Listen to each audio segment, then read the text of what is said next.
Is it really Oh, that cold by you? I am cold. I am cold. Is it dipping into fall now?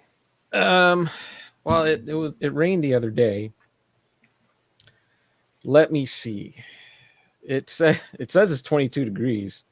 But that's not right. That was at 11:34 this morning. What is it now? It's 22 degrees. That's I something. I have turned into my great aunt. She used to come and visit us from California, and it would be the dead of summer, and she'd be sitting there with a sweater on. I believe it. I mean, we had a pretty hot week or two. We topped off at around 41 degrees the other day. And now it's showing those little early signs of fall. Just a Yeah, little chill in the air occasionally, yeah. getting dark just a little bit earlier. Well, then the evenings have been cold, and my cucumber plants are starting to turn brown. Uh-oh. So, yeah, You're going to get weird little cucumbers like your that's all I've. carrots. That is all I've got this summer is weird little things. Hmm. Weird little things. There we go. That's better. Now people can see us in widescreen. Is anybody there? No, Oh, that's right. This is a Filmdango. that's right. No one's gonna. Hey, speaking of which, welcome everyone to Retro Film Dango episode number 32. I am a co-host, Kevin, and I'm here with my pal Richard, who is also a co-host, a cohort, if you will, of the Film Dango. This episode is all about movies. That was chosen by our audience, really That's true. our friends who interact with us for this show, and we asked them to recommend to us some Netflix movies. And I think they got together behind our back and they said, "What are some bad movies we can recommend to them?" No I'm secrets, huh? No, let's go right. Let's get right into it. So Richard and I had a little meeting yesterday. We even had the relationship manager show up for a bit, and we decided that we were not going to go full film dango for this. We were just going to talk about the three movies because we didn't want to be too negative, and then talk about three movies that we recommend at the end of the show. But then I opened up the outline today, and Richard went full film dango. We got Well, fun I did the facts and basics. yeah. Well, that's it. That's a film dango right there. Mostly that's there just in case we need to reference something. You need a name or a date or something. Wow. Well, that's more effort than I was willing to put into it. I just put the titles. And that was it. As I was doing it, I was wondering. Like, I saw you started it, and I was Yeah. like, well, he started it. I imagine he's going to do a little bit more. No, that was it. That No, was all I was going to do. that was it. Well, I did take notes though. I got notes for all three movies, and I actually did watch all three movies, which I know somebody else. You here. brag about that as if it's some major accomplishment. I committed to the recommendations, Mhm. and now I need to commit myself. Okay. Well, let's just get right into it. Let's get into movie Okay. number one. All the three movies are. It says it in the title, but maybe you're listening to this. Right? But the three movies are The Old Guard, Extraction, and In the Tall Grass. And the order these are all in is just the order that they came in with the recommendations. So there was no, thought process behind any of these. So the first movie was The Old Guard. Do you want to give the rundown? Sure. The Old Guard, very recent from this year, 2020. Yep. Just debuted a month or two ago. I think it was when we started asking for recommendations. This was like a The new brand new hotness? release. Yeah. A covert team of immortal mercenaries are suddenly exposed and must now fight to keep their identity a secret, just as an unexpected new member is discovered. And hey, that's news to me. I didn't read any of these I see. descriptions or watch any trailers before these. And So wow, Yeah. you bailed really early then if you didn't even get to that. hang on, I'm still reading. The film stars Charlize Theron, who I did not recognize, Really? Kiki Lane, and Matthias Schoenaerts? Schoenaerts?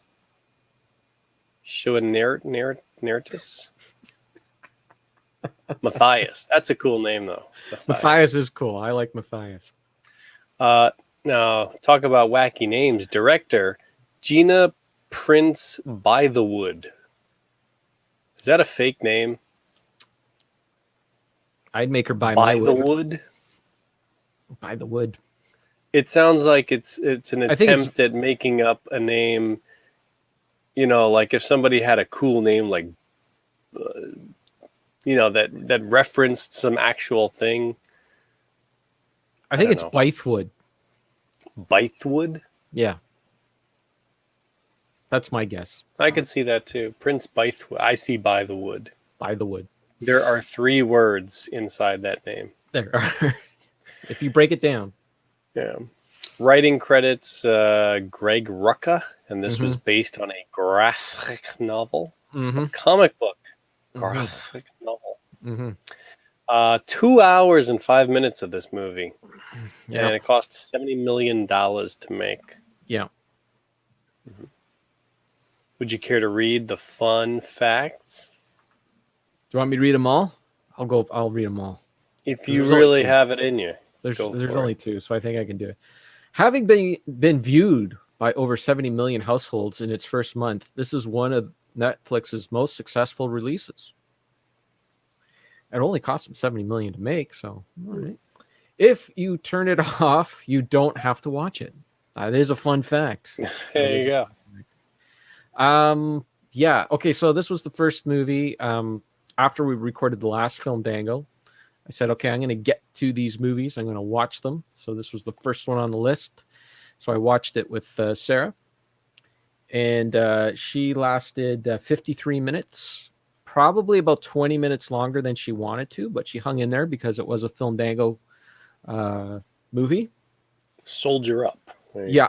And so I okay, I'm not going to torch you anymore. So I turned it off and I watched the rest at work.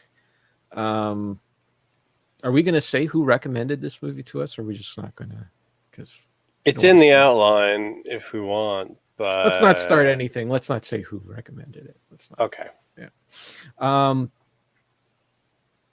I will say what this movie. So this movie is about these immortals who, for some reason, they're mercenaries. And they go off and they fight for the side that they believe is the good side. And once again, I can't remember what it was we were talking about maybe 2 months ago or a few weeks ago or something. There was a guy who had the super armor, and he was really bad at his job because he kept getting shot. And if he didn't have that super armor, he'd be dead all the time. I can't remember what that was. Maybe I dreamt it. Anyways, these guys they're the same. They're really bad at their jobs. They're mercenaries, but they're really terrible because they're constantly getting shot up. They're constantly getting filled full of holes, but they're immortal. You can't kill them, so they just automatically heal, Wolverine style. And then they have some sort of weird telepathic ability that they connect with each other.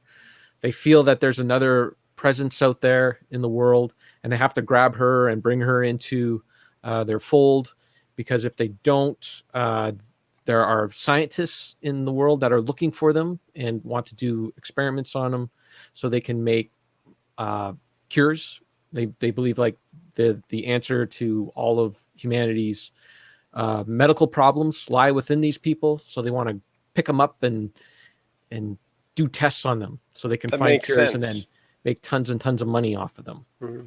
So, yeah, but all this stuff, it doesn't sure that I suppose that makes sense, but I really don't. I know I talk about how in movies, you don't really need to explain everything, not every little single detail needs to be explained, but right. When it comes to the main characters, I at least want to know their motivations, and I'm going to go back to one of my favorite movies of all time, Ghostbusters, which is another ensemble cast like this one. And, Peter Venkman's motivation is to make money. Mm-hmm. Ray Stance's motivation is he's a bit of a kid. He likes adventure. This is all really exciting to him. Egon, scientist, likes to do science experiments and build things and make things. So that's his motivation. Winston, there's a steady paycheck in it. He'll do anything you say. That's all I need. I don't need any more. I don't need to know like what their backstory is and all that and where they came from and how they got to where they are in New York. I don't need any of that. I just need to know their motivation. And this movie does the exact opposite. It gives you all of their backstory on the main character, really. And then the others kind of just follow her around because Charlize Theron is like the messiah, if you will. But they have, I have no idea why she does the things that she does. I have no idea why she's a mercenary. I have no idea why. I mean, sure, she's immortal, but just because you discover you're immortal one day, like say Richard discovered you were immortal tomorrow, would that mean you would just drop everything you're doing and you would become a mercenary now? Probably not. So, just give me something. Give me some reasoning as to why you're doing the thing you're doing. Because it's an action movie. Gotta cut people with axes. Well, I mean, in some ways, Ghostbusters is an action movie. I mean, it's action, comedy, horror. It's a little bit of everything. But they give me some sort of motivation, some sort of like why they do the things they do. Okay, well, all that was news to me because this, I normally try to go with the outline order as well, just to watch there. But for my reasons, I started with something else. This was the last movie that I decided to watch, and I got to the point where I discovered that they were immortal. Wow. Which is like in like 10, 15 minutes in. Yeah. And 5, I think. 5. Well, I mean, they go into a room, they get shot. Well, it starts off with that. Right. It starts off with a shot of the characters dead, just laying on a floor riddled with bullets. And then they're terrible at their job.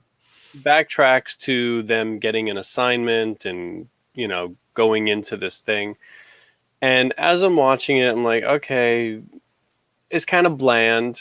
It really started reminding me of watching some first run syndication Sunday afternoon network TV show from like 20 years ago. Yeah. Just the way it was shot and lit and the depth of the character you were getting, it just seems so generic. And then they go in, they're carrying swords for some reason. I'm like, what's going on here? And then they get into a room and then pow, pow, pow, pow, pow, they get all shot up. Like, okay, this is kind of strange. And then you see them start to heal. The bullets start popping out of them. And then it's like, okay, they are immortal for some reason. Does that mean that I don't have to worry about them getting hurt for the rest of this movie because they're immortal and they're just going to heal? No, because the immortal is a bit of a MacGuffin. There's all sorts of MacGuffins in this movie, a little bit of layers of MacGuffins, because the writers didn't want to, write themselves into a corner. So really the immortal part, it arrives miraculously. Just one day, you'll get a cut or whatever and it'll automatically heal. They don't know why it starts, but then you're locked in on that age, whatever age you are, you're locked into it for like however long. And then one day it just goes away. It just disappears. Okay. Right. Because I got a little bit further than that. I got to suddenly we were with some U.S. military, and they were somewhere in the Middle East doing something, and it just started to get so bland and boring, infuriatingly bland, and I just started feeling like, okay, this is not going well. And you had tweeted something to me that gave me the impression you were not enjoying the movies. So I kind of just felt of, all right, maybe we should take a different course of action with this episode.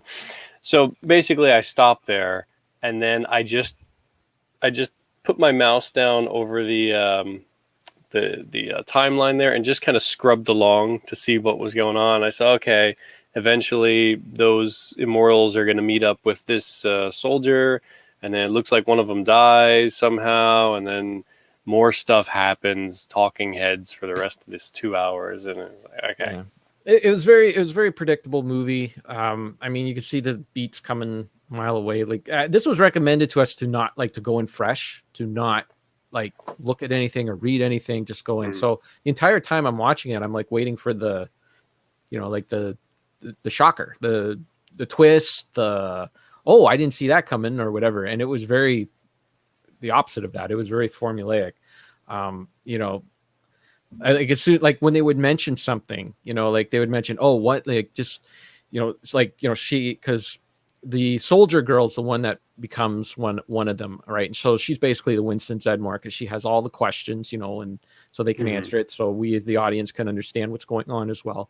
And they just say, one day, we don't know when it happens, but your healing powers just go away and you age the rest of your life and you eventually die. So you will die. You're not here forever.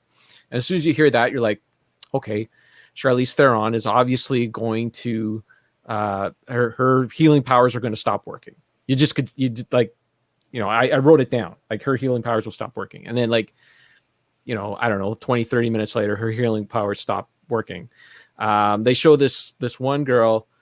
She was an immortal too, and so why are you guys hiding? Why so? And because humanity can treat them horribly, right? Because humanity will believe that they're first it was sometimes they'll believe they're gods, other times they'll believe they're witches or something like that. So what did they do in the Salem witch trials? They would drown you, right? And they actually put this one girl in an iron casket.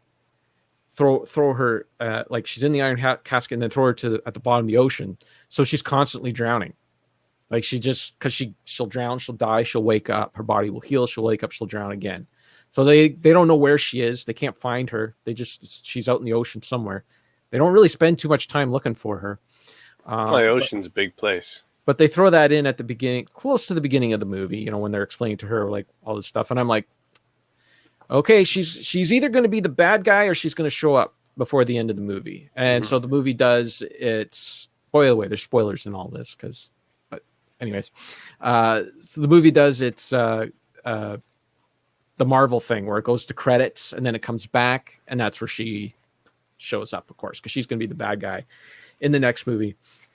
This movie felt like it felt like it wasn't finished. Like there's a lot of stuff that's never explained, never talked about, never like it just feels like as if we watched act one of a much larger movie, and it doesn't leave you wanting more. It left me wanting less. Well, I did look it up, and as we said earlier, it's based on a graphic novel, and I think they said it's a 4-issue 4-volume series or something. Okay. So this was just supposed to be the first comic, apparently.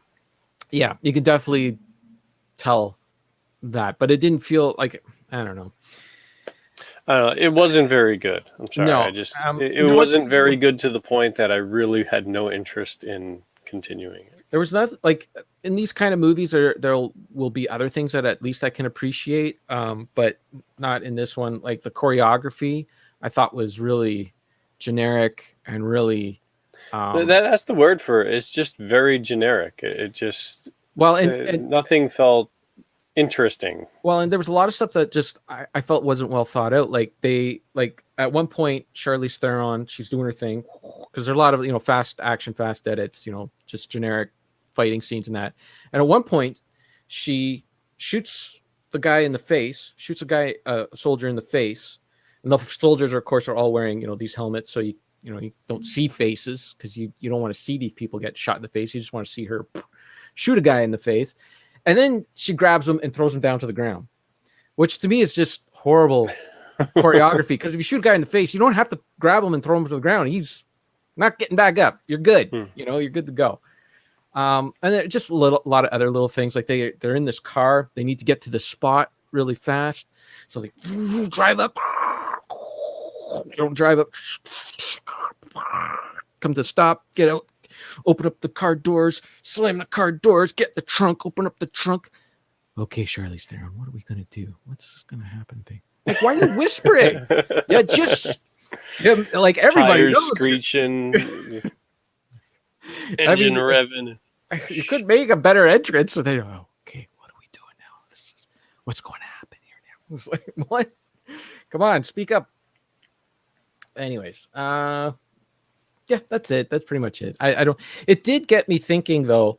What would immortals on this planet really do if people did find out they were immortals, and where they would go, and how would they find each other? And because there was like a lot of that in this movie was just really MacGuffin big time. Like how these people find each other, they don't know. They just have some sort of, like, they dream. They all have the same dream.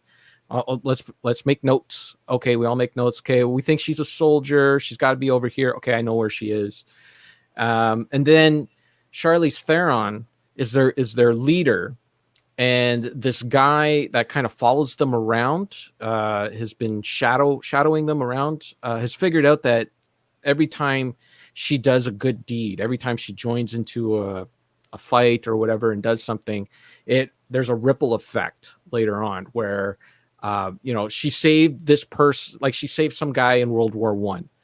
His offspring went off to save some people later on. Or, in the 1800s, she saved some settlers from drowning or whatever. And then their son goes on to find the cure for penicillin or something like that. Like everything she does has this ripple effect. And he's the only one that could see it because he's the big historian, and he, cross-references all this stuff and checks all this stuff. And she doesn't even realize that she's doing all this stuff. None of this is explained as to like why this happens. Like, why is she like the chosen one or anything like that?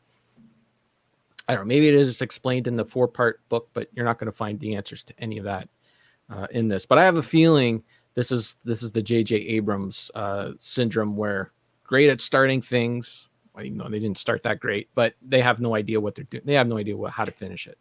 I guess it's an interesting idea.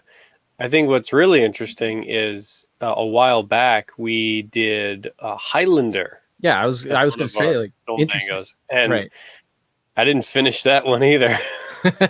Something about movies about immortals. Well, see, I was going to say, like, you said it was interesting, but I didn't, like, I just Highlander kept coming in my head as well, and like those guys, as lame as that movie is, they did have some motivation as to why they were doing the things that they were doing. There could be only one, right? Like, they wanted to be the only one, so they would fight each other. So there's at least that movie gave you some sort of direction as to why they do the things they do. But I don't understand, like, if you are going to be immortal, why you are all of a sudden you are going to be the person to save the world. You're just going to you're going to find it in yourself, and you're going to be the guy that's going to, do it all. Like, I could picture somebody, like, okay, I want to learn stuff. I want to, like, maybe be an expert at something or whatever. And but to be a mercenary who gets shot up all the time, you're terrible at your job. You think you would be, like, you've been at it for so long, you'd have some better idea of what to do and how not to get caught and all that stuff. But you could do that. It's like, put in the effort to get really good, or, you're just going to heal. Yeah, just get shot. Don't worry about it. Even though it's not going to work one day and you don't know when it's coming. Right. Maybe not being mercenary. I don't know. You're not instructed. Okay. Go learn pottery or something. Okay. Enough of that movie. Spoiler alert for the next 2 movies. I do have some good things to say about the next 2 movies. Oh, some good things. I have some good things. Okay. So movie number 2. Next movie. Yeah. Okay. Next movie number 2 is Extraction from 2020. This is also a very, very recent release. The rundown: Tyler Rake, a fearless black market mercenary, embarks on the most deadly extraction of his career when he's enlisted to rescue the kidnapped son of an imprisoned international crime lord. That's a pretty good name, Tyler Rake.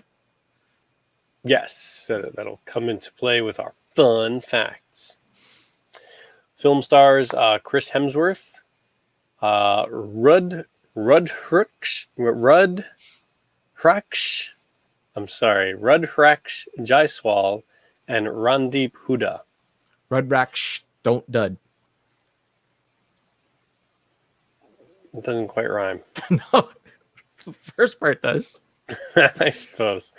Director is Sam Hargrave. Writing credits Joe Russo. This is also based on a graphic novel, Oh, comic book. I didn't know that. Runtime of an hour and 56 minutes, and it cost $65 million. Make this movie. Fun facts. Director Sam Hargrave, directorial debut. Hargrave. Who is he? Who's Sam Hargrave? Well, read along and you'll see. He was a stunt double for Chris Evans. Oh, there you go. Captain America. Then eventually the go-to fight choreographer for Marvel and the MCU. So right there, you got the Russo. I haven't seen them, but I heard that they did those Avengers movies, the Russo brothers. Right. So there's a whole Marvel connection behind this movie. Arnold Schwarzenegger and Bruce Willis were attached as leads to this project at one point. There's an action scene in which Taylor Rake, in fact, uses a rake to kill a man. That is interesting. One of the first notes that I wrote down for this movie, because this was the second movie I watched, was that the choreography in this movie was a heck of a lot better than the first one. Mm-hmm. And that makes sense that this was directed by a stunt guy, even though I feel it kind of loses its momentum towards the end of the movie. But I love like when dudes when they're fighting and stuff, and they pick up things like lying around. Like Jackie Chan is big on that. The Bourne Identity movies are big on that. I love when they just pick up stuff and they just start fighting with stuff and that. Right. It's not just a fight and they stick it in an environment. They use the environment. To create a little reality there. Right. So in this one, like the rake, there was a rake scene and he killed a man. Although the movie never mentions that, right? Like the kid sees him kill a guy with a rake, and then he later finds out that his last name is Rake, and he makes fun of his name for being Rake. But you said, "Hey, did you kill that guy with a rake too?" Well, like, the same thing. They make a point of focusing on his name, like like a gardening tool, right? And when they do that rake scene, it's right there. But it wasn't until I read that fun fact I was like, "Oh yeah, that's right. He did kill a guy with a rake." All right. How about you give us your overall impression of this movie? I enjoyed this one. I thought this movie was the first one I watched, and I watched it because, again, I didn't look at any trailers or any descriptions. I just looked at the name, Extraction, and I saw a couple of scenes of it looked like an action shoot 'em up adventure movie, and I thought it looked super generic, and I imagined this was going to be the least interesting of all three. So I figured, let me get that over with, and then I'll move on to the good stuff. So I started watching it, and at first it had all those standards of this is going to be a dumb action movie. You got the mercenary for hire who's got a tragic backstory, lost his family, and you're in the middle of nowhere, and we need somebody to go rescue this kid who's been kidnapped. And you're like, all right, I've seen all this before. But then you stick with the movie, and it's done well. That's all I can say is it's done well. It draws a lot from movies like The Raid and the John Wick movies. If you've seen those, you know exactly the kind of action you're going to get. And that's probably the only real negative to it, is that I've seen it a couple of times before, and I've seen it better. But the action is fun. I think the use of CG in this movie is done very well. For the most part, it's used a lot for transitions. Mm-hmm. There'll be a lot of quick edits of, a car suddenly comes by, and, obviously it was some CG add-in or, but they move that camera a lot. Like the camera is in on the action. Yeah. There's one particular scene where there's a car chase, and it also leads off into a fight. They're going up in buildings, and like you said, a stunt guy calling the shots on this. It was executed very well. There are a lot of things that, again, you've seen before. I know there's this one thing. I'm pretty sure it was in the Raid movie and John Wick and in this, where you beat up a guy, you got him pinned down with the gun, and then you reload the gun while you're pinning him down, and then Right. shoot him at the end. Right. Yeah. So I've seen a lot of it before, but it was still fun. There's nothing too deep, but it gives you everything you need. Like, all the main points are clearly there in the script. The characters are, likable enough. I enjoyed it. Okay. I'm surprised. I got the impression that you didn't like any of these movies. So No, this was I don't have that much to say about it, just Right. because I feel like we've had the same conversation with those other movies. Well, I didn't like this movie as much as you did. I thought it was great in some parts, and then I think it just lost steam towards the end. That one scene that you're talking about, where he goes in and he rescues the kid. So this takes place in, I think it's India. I think They're between India and Bangladesh. So it's somewhere in there, right? Because around. That's right. They were talking, speaking in a Muslim language, and is this the right movie? Am I thinking of the right movie? They were talking in two different languages. I've watched a lot of movies lately. Well, they do in this, which happens a lot in real life, which it still boggles me, because I've seen it in like Bollywood movies where they go back and forth between like Hindi and English. Yeah. In regular conversation. Yeah.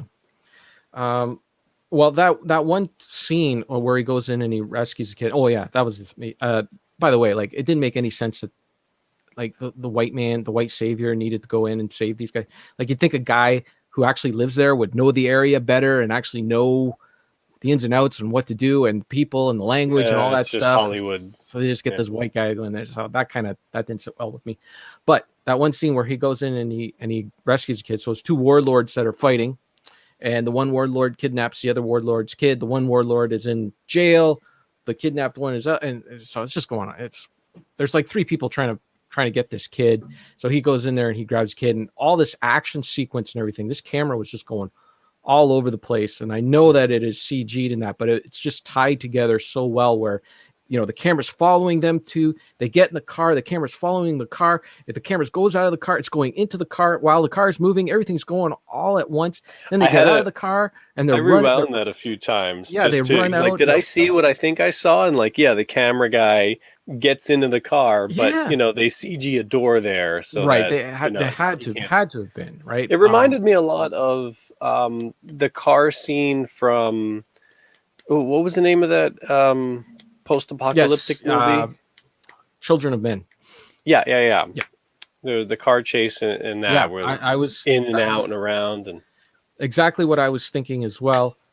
Big long, and then there's a long chase up the hill. And that there was a movie done last year, earlier this year, 1917, that war picture that does the exact same thing, except it's a little less frantic. If you've seen 1917, you can't believe I'm saying that, and you haven't seen this movie.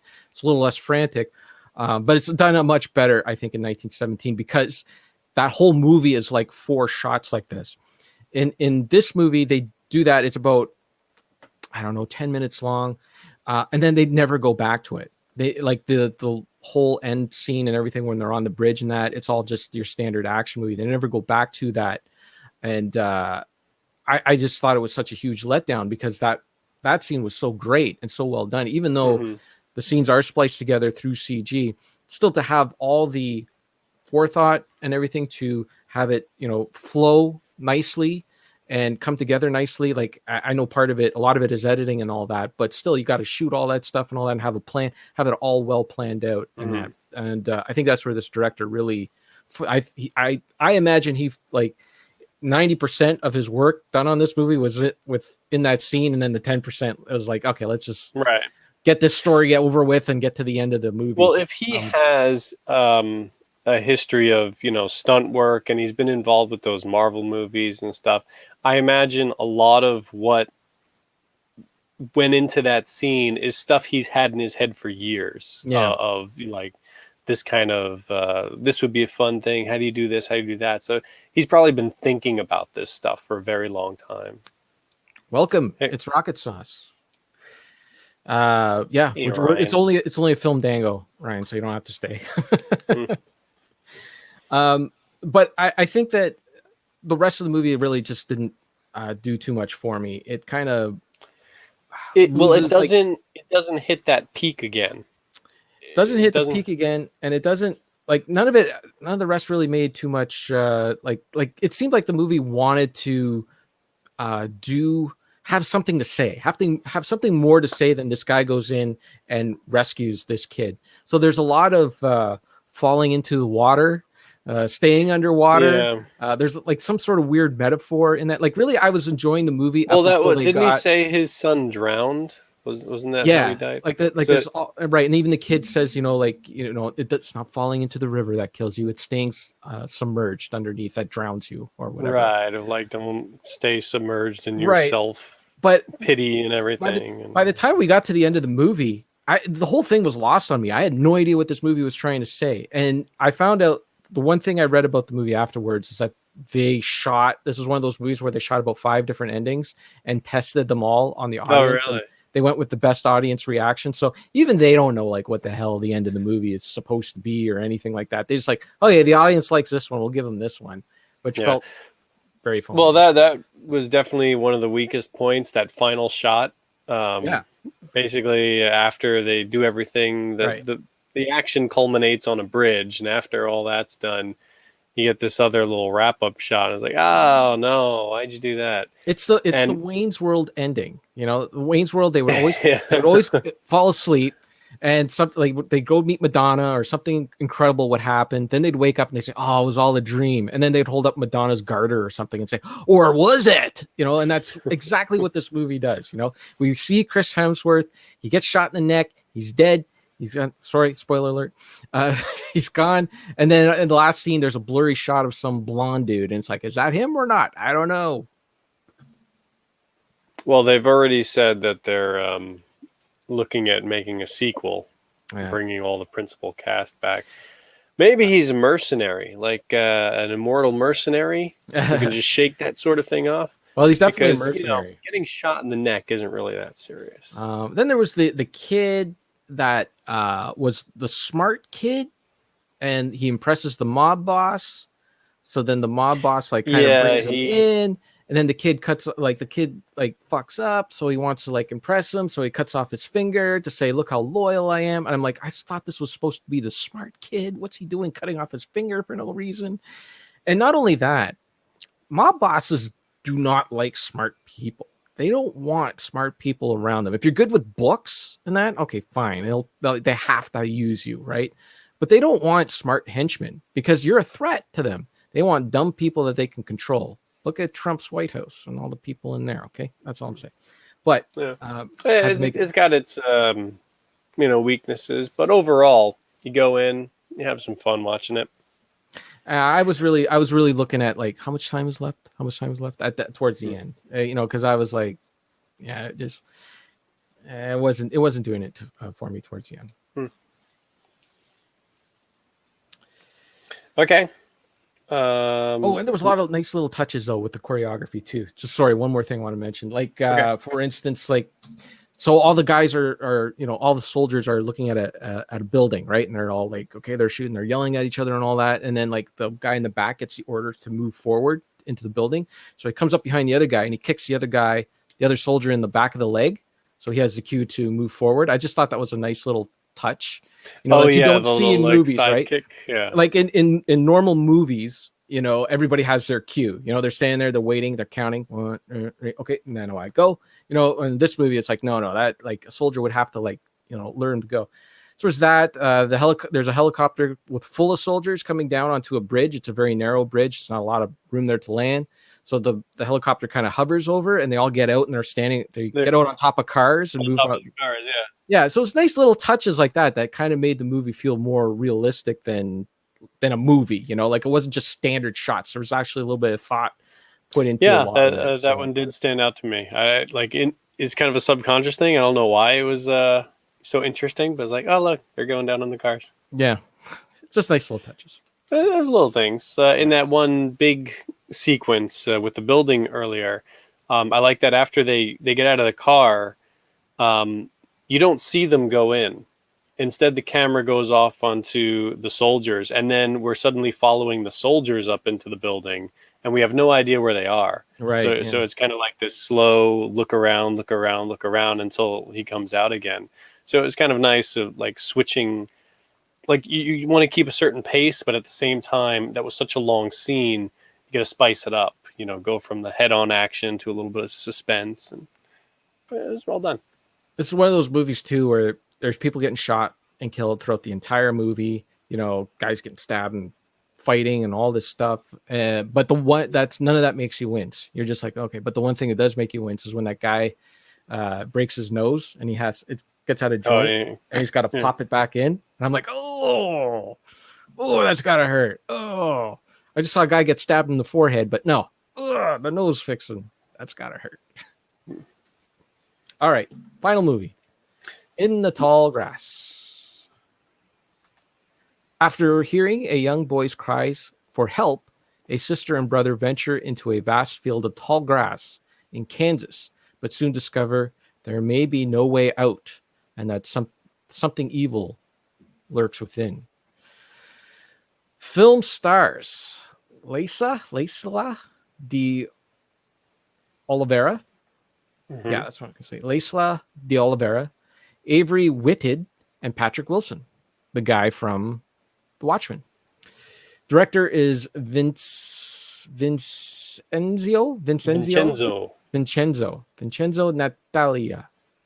Natalie. He wrote it, and it's based on a Stephen King and Joe Hill novella. Oh, I'm never a fan when Stephen King works with other authors. It's not my. Well, you know who that other author is? No, who's Joe Hill? It's his son. Oh, is it? Yep. Okay. So it's basically him. Yeah, I guess. Runtime is 1 hour and 41 minutes. Budget for this was only $5 million. Totally see that because there's just one set and half a dozen actors. Pretty much. Yeah. It's got a small group. Maybe 10 actors in the whole movie. All right, fun facts. Much of the film was shot in Canada. Oh, I love this movie now. That just put it right up on the good list. That's why I picked it. With the field being located near a bowling alley, which was featured in the film. The church, however, was a temporary set made for the film on site. That was Canadian grass you saw. I think that was all fake grass. I've never seen grass like that ever. Why would anyone grow grass like that? What do you need grass like that for? Movies.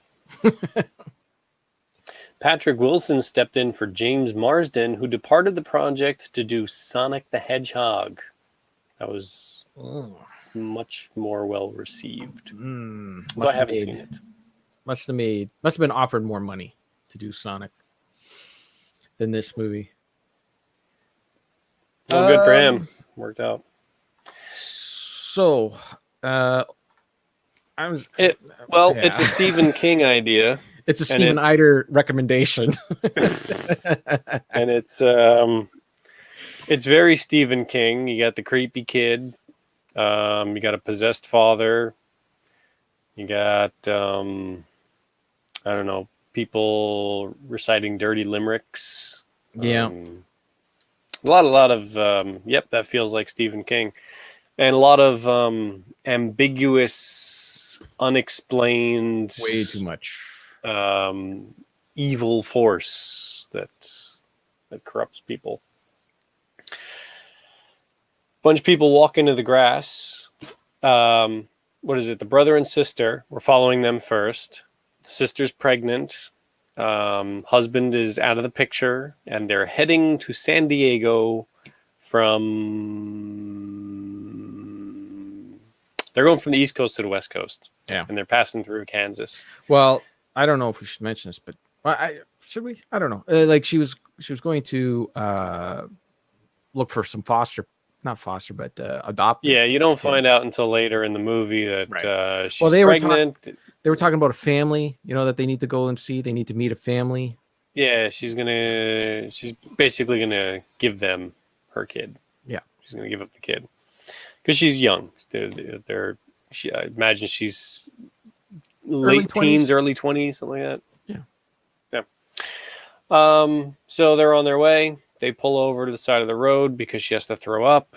And then they start hearing this voice in the grass. Hey, I'm in here. I can't get out. Help me, help me, help me. And so they decide, all right, let's go in there and look for this kid. So they go into the grass, and then all the cool, neat things that you learn about this grass, they kind of run through them really quickly. Like, hey, no matter where we go, we're getting lost, and your voice is changing. Like two people are standing in the same spot, calling to each other, but after you say one thing, suddenly it sounds like you're in a different spot because the grass is actually moving you around and keeping you lost. And there's metaphors there of, being stuck in a place in life and not being able to make a decision and being lost in that way. And I guess that's what they're going for. But then they meet up with some other people. There's like the kid and his father and the kid's mother and a dog, and everyone's getting lost, and people are seeing dead bodies, and there's like secret thing. The kid knows things, and you're wondering how he knows these things. Eventually, the father of the baby shows up, and then he gets lost in the grass too, and everybody's looking for each other, and there's this weird never-ending cycle of some people will die and then they'll be alive again, and then it jumps back through time, and like you have no idea what's going on, and they can never make their way back to the road. And then they stop and they talk about their personal lives and their personal problems, even though people are chasing them and trying to kill them. And it's a lot of that. Yeah, this movie wasn't very good. No, it's the same thing where it has some like fun ideas. Yeah, I will say the first 40 minutes of the movie were actually pretty good. I was enjoying myself. I was like, okay, yeah, this is pretty cool idea. They can't find their way out, and let's see where this goes. But then it was just again, this was another one with just layers after layers of MacGuffins. Grass can do like pretty much does things at random reasons. There's this rock that's in the middle of the field that if you touch it, Church of Black Rock. Who knows what it does? There's holes. So basically, everywhere. Like you get to all of that by the end. Where did this church come from? Who made this church? Where is this rock from? What is this, and why is it happening? There are all these like bodies in the grass. They look like grass people that are hidden in there and chanting. Then time travel gets into it when they can just mess around with time travel as much as they want. Just like I had no idea what they were trying to accomplish. And just the stupid stuff, like they finally get out of the grass like after an hour or so, and the kid's father, who's possessed by the black rock, he touched the black rock and now he's evil, is chasing them. They get out and they get to that bowling alley and they get to the roof, or no, they're not even on the roof yet. They're inside, and immediately they just start bickering about things that are not important at that time. Mm-hmm. You just got out of this grass. You were lost in there for days. It was magic grass. You should wrestle with that for a little bit. And we were like, wow, we just got out of there. No, it's, oh, you're not going to be a good father. You're and then they just start arguing about little things. It's so annoying.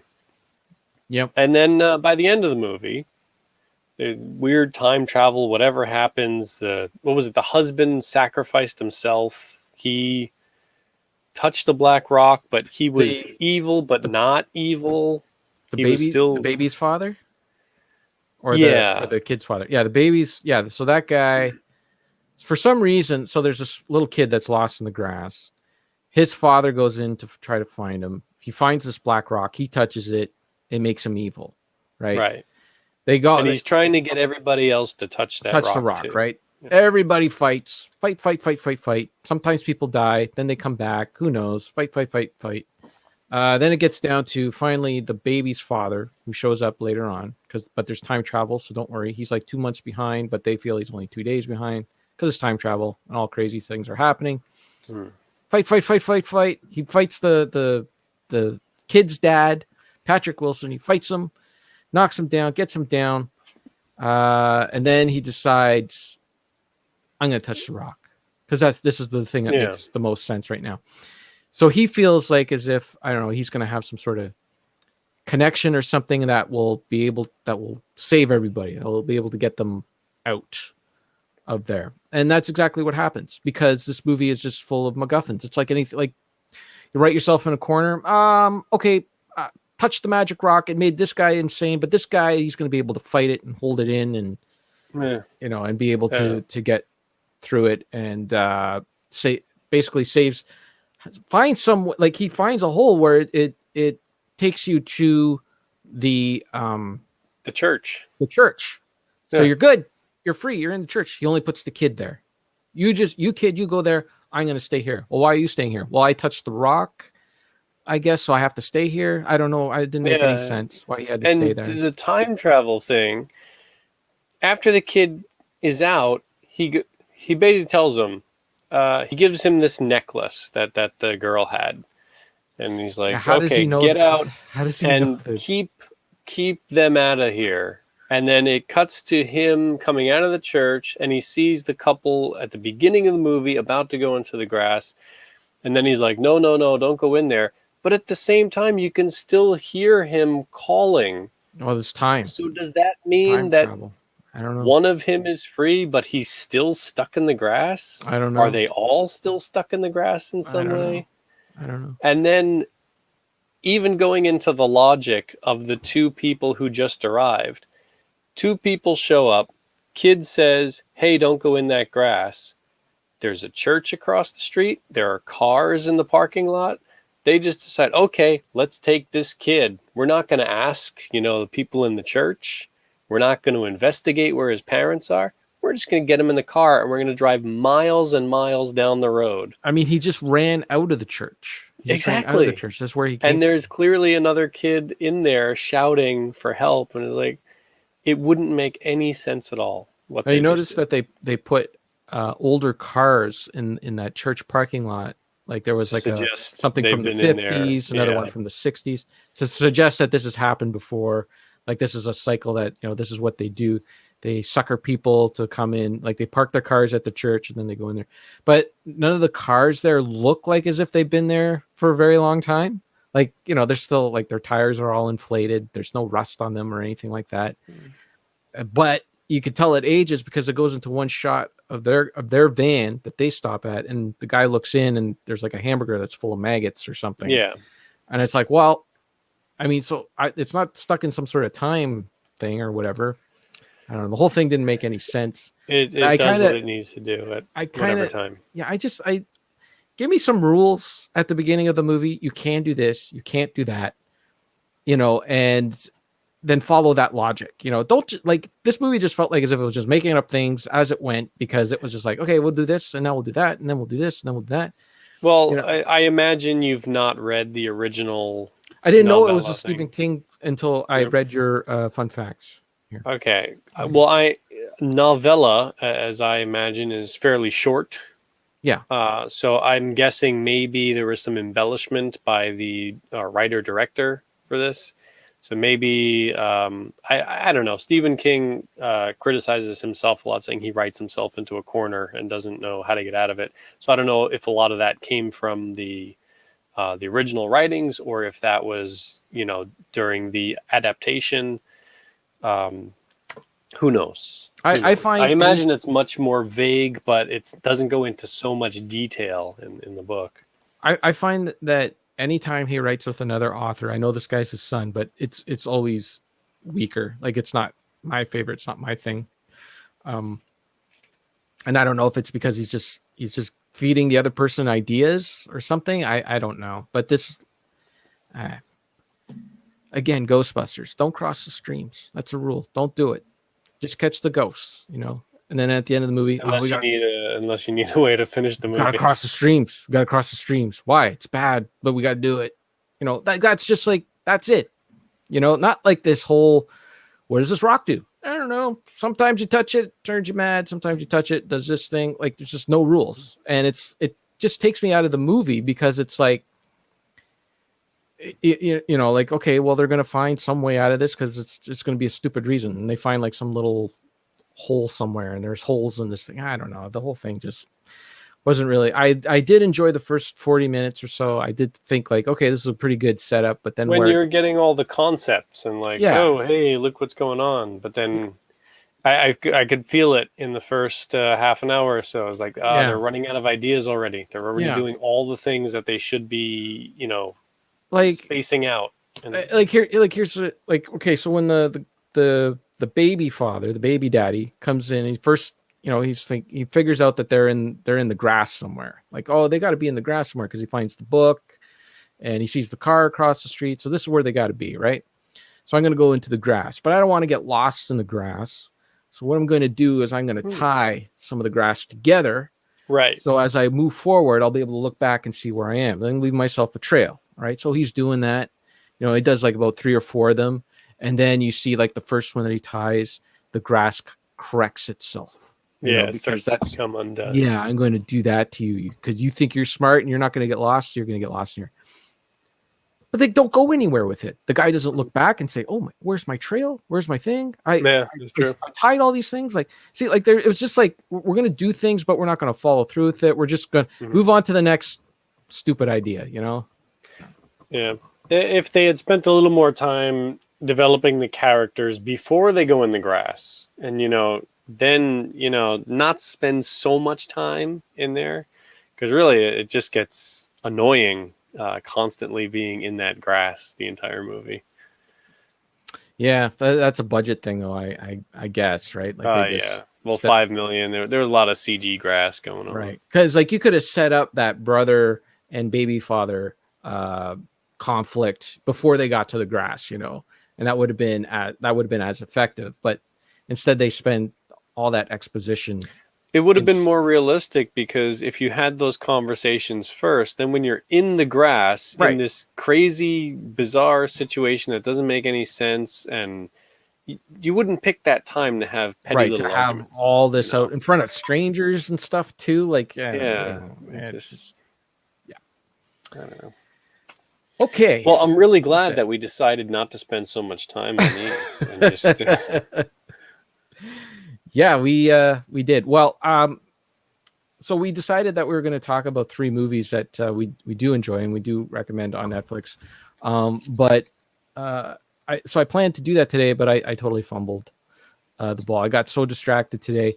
I did watch a movie on Netflix last night that I'm going to recommend, but for the life of me, I couldn't. I tried to scramble to find 2 more before we started recording, and I couldn't.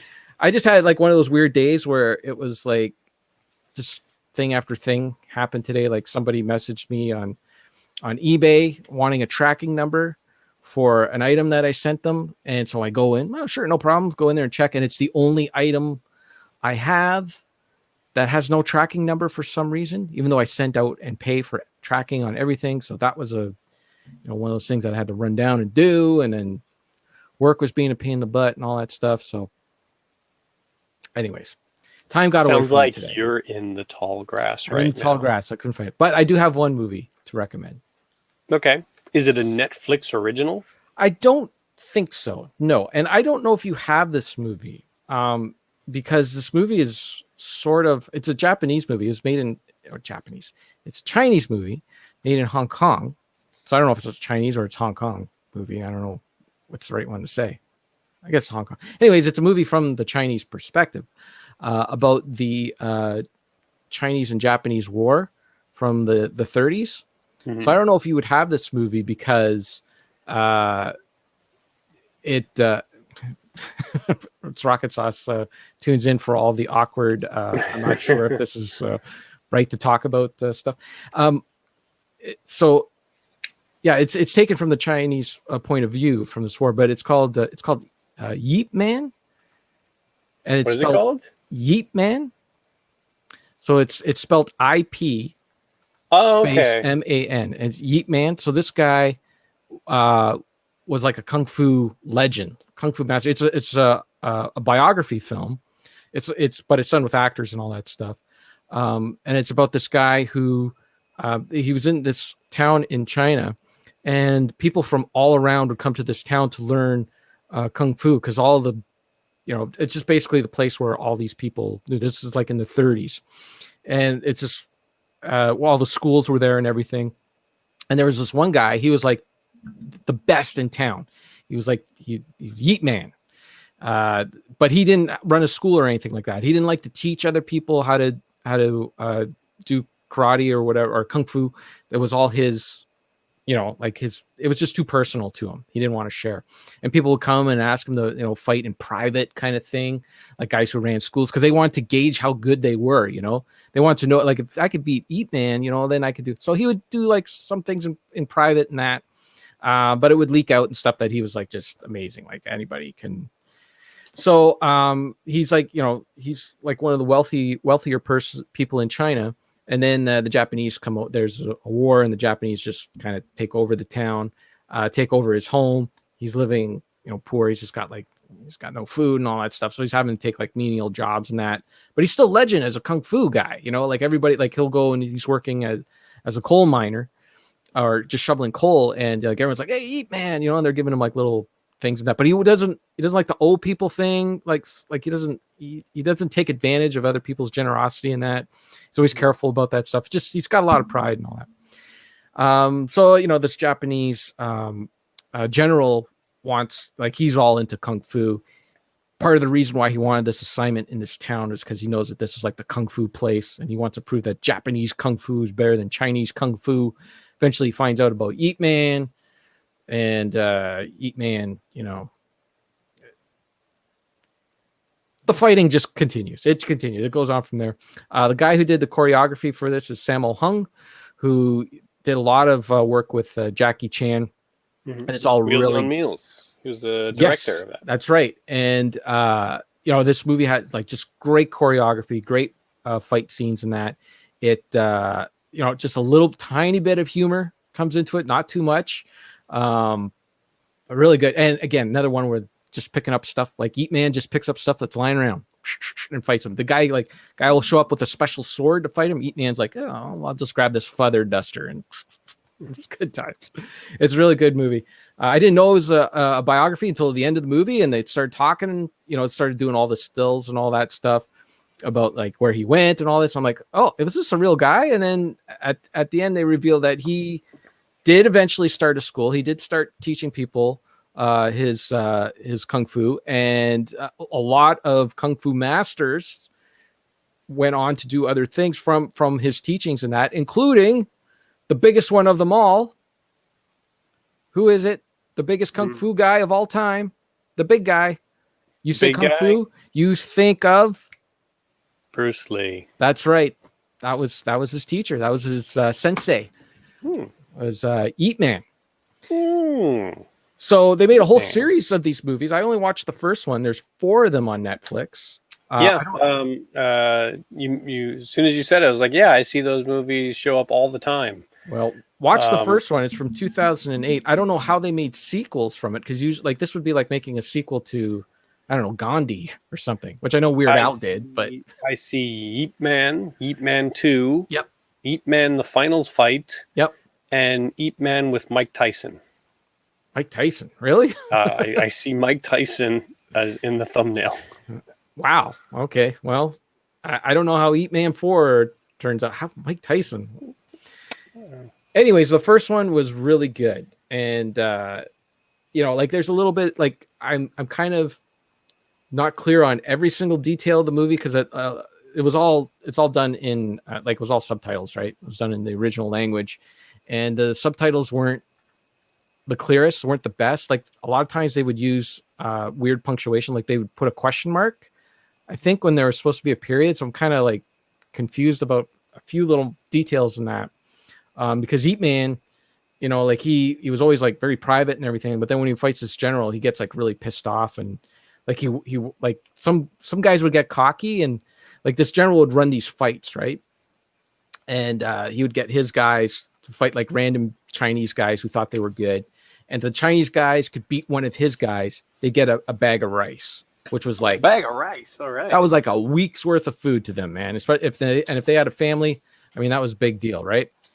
So some guys would get cocky and they're like, I want 2 bags of rice, so I'm going to fight two guys at the same time, kind of thing. But Eat Man shows up and he's like, I'm gonna fight 10 all at the same time. Like, Eat Man, you're supposed to be like low key in that. You're gonna fight 10 guys at once, and then just watch the movie. It was really good. I really enjoyed it. You keep saying "Eat Man, Eat Man, Eat Man." I keep picturing like a Pac-Man clone with like a kung fu guy just kicking all those cookies. I had to really like study that name. I'm probably still mispronouncing it because when I first clicked on the movie, it was IP Man. Hey, what's IP Man? It's like I thought it was Ip Man or Ip Man, but they were like Eat Man. So,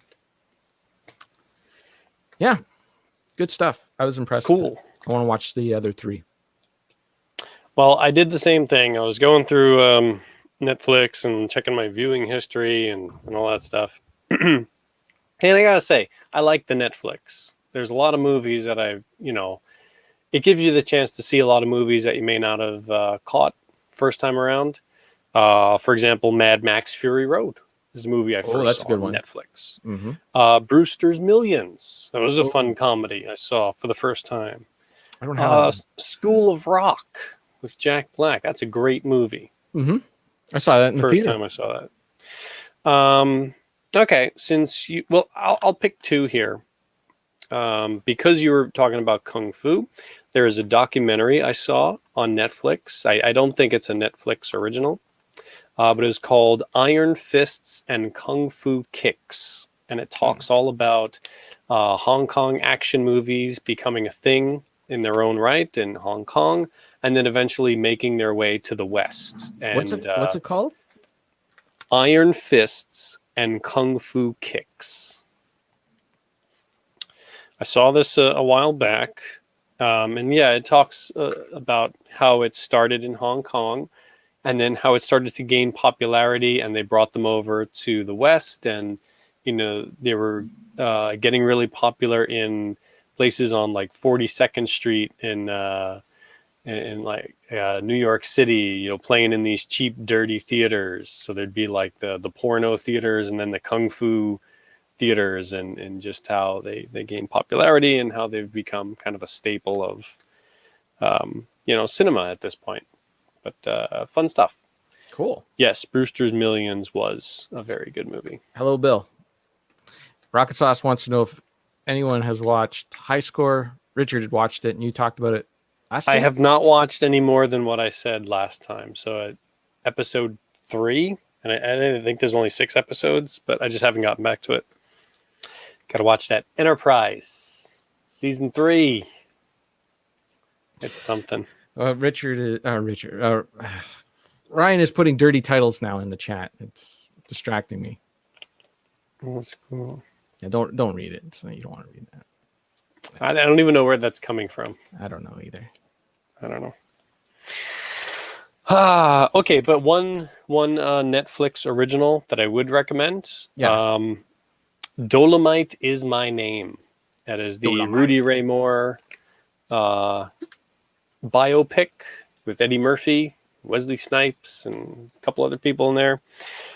If you kind of should watch the Dolomite movies first before going into it, but you don't have to. But it was a very entertaining movie, very funny, well done, and Rudy Ray Moore, his movies are so entertaining. At times because they're meant to be, at times because they're unintentionally funny, but excellent movie that's worth your time. Well, there you go. Solid recommendations. It's a line from 40-Year-Old Virgin. Yeah, it sounds like a Seth Rogen-ish bit of humor. 40-Year-Old Virgin is good, man. That's a good movie. I saw it once many years ago, and I did enjoy it. There are some parts that I was like, I wish it weren't so crass. And now every time I think maybe I'll watch that again, I just think, Seth Rogen's in it. I'm probably good with my memory. And Superbad. Superbad was good too. Seth Rogen is in it, but he's not in it. He's a character in the movie. I don't know. I think those are my 2 Seth Rogen recommendations. I don't don't think there's another one. I don't think. I'm good. But you've never seen Superbad. You're just writing it off because there's a dude. Yeah, because I'm 40 years old and I don't care. It's like, just let me have what I want. Also, look recommend Hidden Gems. look at Bill over there spending hundreds of dollars on He-Man toys. Why don't I you know. buy a new product? He's buying Bill- stuff from your childhood. Bill's got a Come lot on. of money to burn, and he's got tons and tons of space in his home, so he needs to fill it with more stuff. Mhm. Unlike me, it. who needs to get rid of stuff, and so that's why I've been getting rid of it. All right, that's it. Next month for September, does it have a theme? We're just doing 80s comedy. Yeah, this was 80s ensemble. No, what was it? The ragtag ensemble of crazy characters movies. So we're doing Stripes from 1981, Revenge of the Nerds from 1984, and Major League from 1985. Starring It's Rocket Sauce. That's right. He's in that apparently. Apparently. I have 2 of these movies on Blu-ray, and one of these movies is on Netflix. Really? Yeah, for me, anyways. Stripes. I don't is know on any of these Netflix. movies. Oh, Stripes. Yeah, Stripes is on Netflix. Yeah. What was the other one? Revenge of the Nerds and Major League. Okay. Rocket Sauce, you're already scheduled for November for Stand By Me. So, but yeah, I don't have a problem with you being on twice. I don't care. Who cares? You want to be on? Sure. Basically, if you're in the chat every week, you're kind of on anyway. Yeah. So if you're available on Just a turn your mic on. Saturday or Friday evening, sure. October, Curtis's Revenge. I'm never betting with Curtis again. I'm done. He's making us pay because we lost a bet, and it's a troll theme, and we're doing Trolls 2 from 1990, The Troll Hunter from 2010, and Ernest Scared Stupid from 1991. Intentionally put last, I believe, on this list. And then in November, it's the Coming of Age 3-pack with its Rocket Sauce. We got Stand By Me, Dead Poet Society, and one more. No, we still haven't figured that out, huh? Well, I mean, Curtis suggested Dazed and Confused, but you said no because it was Curtis's. Why don't we let Rocket Sauce figure it out because he's the guest? He's already on this month or this coming month. Losing It should be in there for coming of age flicks. Losing It. What's Losing It? You know what? I've seen that based on Bill's recommendation. Losing It. Is it any Tom good? Cruise. No, I don't want to see it. What's his name? His boy. What's his name? Freddy Krueger, Rorschach.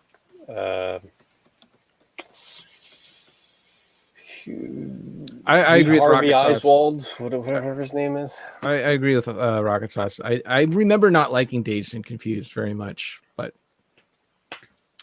Bill wants to be on that one. We already got Rocket Sauce. I don't know. Well, why not make it a 4-party? What do I care? Sure. I don't care.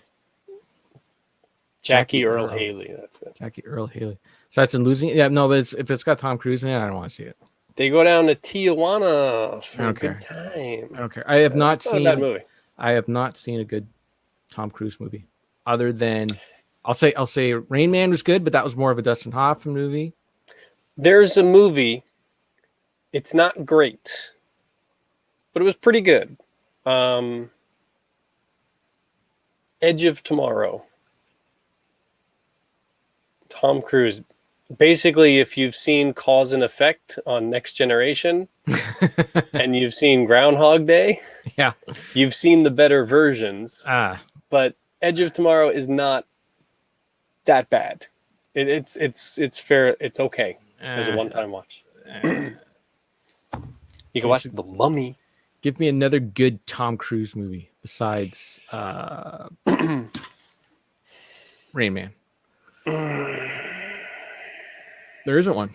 I've heard good things about those more recent Mission Impossible movies. No, if they you blow want off to their see masks. people like Nope. ripping their faces Nope. off. I'm not going to watch movies with them pulling off their masks. Takes me right out of it. I haven't seen them, but I've heard that the Mission Impossible movies actually get a little bit better.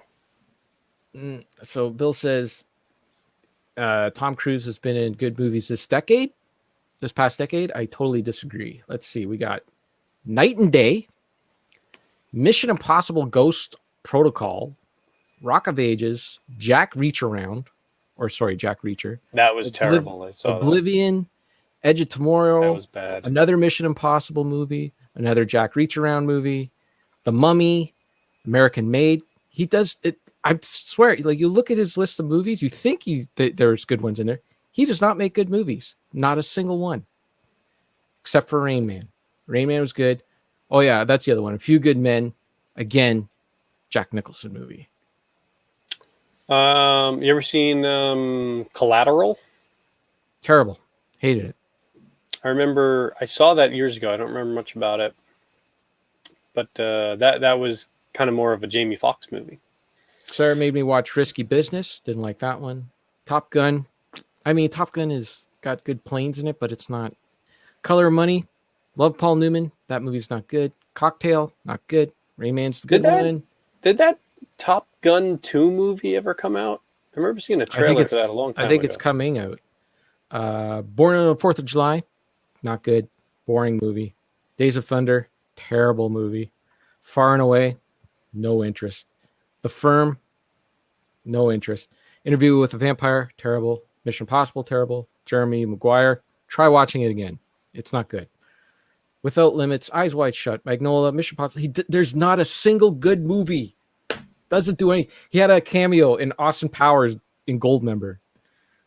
Risky Business is not good. It is a terrible movie. Terrible. That's all he does is terrible movies. All right. Rocket Sauce, you like Born on the 4th of July, you like boring movies, man. That movie was so it's an Oliver Stone movie, and it's just so pompous. It's just a pompous movie. Don't like it. Maybe you need to get down with some Scientology, and then you watch a Tom Cruise movie. I didn't like Tom Cruise before I even heard Scientology. Before I even heard what Scientology is. Not a good one. Not a single good one. Except for Rain Man. All right. Goldmember sucks. Come on. It's not as good as the other two. It's not bad. I think I saw it twice in the theater. I think I went and saw it twice. That's the one with the tent, right? Where they're in the tent and they're doing the stuff in the tent with the shadows. That was hilarious. Oh, with Vern Troyer, the thing. I think so. Yeah. Yeah. It wasn't bad. It was funny. It had its moments. I was never huge on the Austin Powers movies. Goldmember is better than all the Tom Cruise movies combined. You combine them all up into one. Still not as good as Goldmember. Boom. All right, that's it. Join us on Discord for more discussion about stuff. Incredible discussion we had, because Richard and I talked a little bit about politics last week. You can't believe the amount of stuff that was said in Discord. It was incredible. A lot of wonderful comments, beautiful comments. You should see these comments. The dialogue was great comments. Was non-existent. Nobody cared. It's been pretty dead over there on Discord. Come on, let's spice it up. All right. Hey, wait till next week. We're going to talk all about the Republican National Convention. Can't wait. I watched zero of it. Nothing. Actually, I did watch a little bit of it, but I got so angry I just went to bed. If you watch one speech, you've basically seen them all. Okay, that's it. We're good. All right. Bye, everybody. Thanks for joining us in the chat, Bill and Rocket Sauce. I see there's one other person in there, but they haven't chimed up. So thank you, mystery person.